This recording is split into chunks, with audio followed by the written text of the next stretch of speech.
We're here with Sal Velez Jr. Now, Sal, I always wonder whenever I see Junior, who was senior? Tell me about Sal. My father's senior. My father's senior, I'm the second, and my son is the third. There's three of us. Awesome. Yes, wow, sir. That's great. So your father, let's talk about your father really quick. You know, in your life, what is it that your father taught you to bring you joy? You want to talk about, my dad was a beautiful man, had a great heart. It was a very loving person, and he showed me how to just get down and work with my hands and not to overlook anything. You know, he was a good person. He would give you his last dollar. Wow, he was that. It reminds me of my grandfather. My grandfather was that way, actually. Yeah, if he was here, he'd be probably chasing some of these beautiful women that are around here. But that's Pop. Now, tell me, Sal, you obviously are doing some great things in acting. In fact, from what I understand, you're going to Sundance. How cool is that? Yeah, I'm going. This is my first time going to Sundance.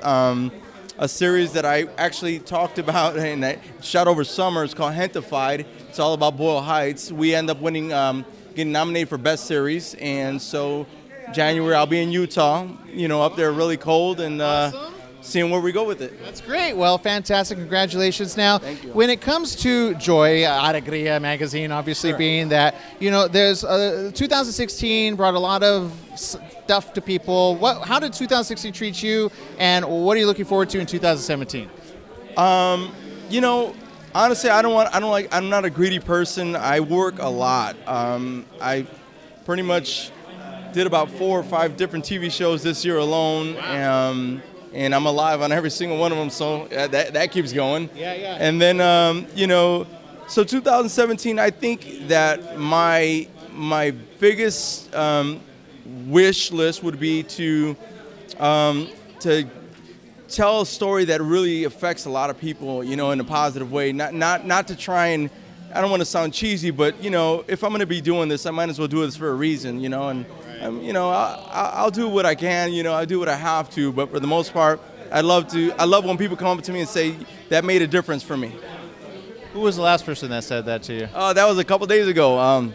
A guy caught one of my shows when I was working on Hand of God, and he said, man, you made me cry, and I didn't expect to cry, and I said, well, cool, you know, thank you. It's a compliment. Yeah. You know you're doing something right. Yes. Yeah, if you're acting and they are not crying, because crying is a very emotional thing. People don't like to get there if they don't feel it, right? If you're not throwing off that emotion or you're not dictating that, and so that speaks volumes. You have to be real. You have to be real. Now tell us, you know, for those that are wanting to pursue acting in the world of acting, and you know, I grew up thinking, I don't think I can grow and become an actor. There's so much competition out there. Sure. Some Latinos put themselves. I literally had somebody hit me up on Twitter and said, I'm a Colombian filmmaker and it is difficult. And I said, come to the Colombian event here because there's Colombians here. Right. So what's your message to those people that are like, look, this is hard, this is difficult? You got to start somewhere. You know, hard, soft, easy, whatever, however you want to look at it. You got to start somewhere. This is a beautiful place. We're in the backyard of all the films, some of the best films in the world ever been made right here. Yeah. So you might as well start here. And when you come, even if it's raining, just wear a hat. That's what I say. I love it. Great. Thank you so very much, Sal, for taking time with us, and thank you for sharing your story. God bless. Merry Christmas. Thank you.